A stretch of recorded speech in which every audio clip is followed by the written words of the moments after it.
মা আমি কিছু না মধু তুই এরকম কাজ কেন আলো কি হলো মধু আজ বড় মা দাও না আলো আলো কোথায় আছো বাড়ি আসো সেটা খুব জোরে কাজ করছে তাড়াতাড়ি আসো এখন হসপিটালে নিয়ে যাবো এই চলে এসো না আর একটু এই চলে এসছি ওর মুখ তোলো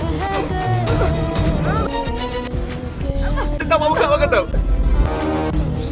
এই দুজন যাওয়া হবে না, একজন। ঠিক আছে বাবুকে আমাকে দাও আমি জানি কোন ডাক্তার দেওয়া হবে? ওয়ার্ডের ডাক্তার ঠিক আছে আসুন, আমি নিয়ে যাচ্ছি।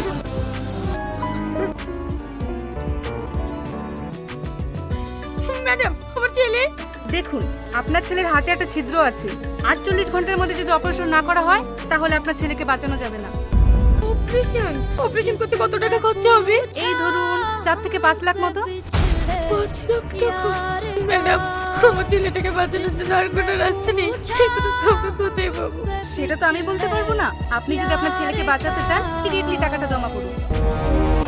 ওগো ডাক্তার বললো বাবার অপারেশন 48 ঘন্টার মধ্যে করতে হবে 5 লাখ টাকা লাগবে আমরা এত টাকা কোথায় পাবো তুমি আমার ছেলেকে বাঁচাও তুমি যেভাবে হোক টাকা ম্যানেজ করো তুমি আমার ছেলেকে বাঁচাও আমার ছেলেকে বাঁচাও তুমি কাঁদো একটু শান্ত হও যাও তুমি আমার কাছে যাও। আমি দেখছি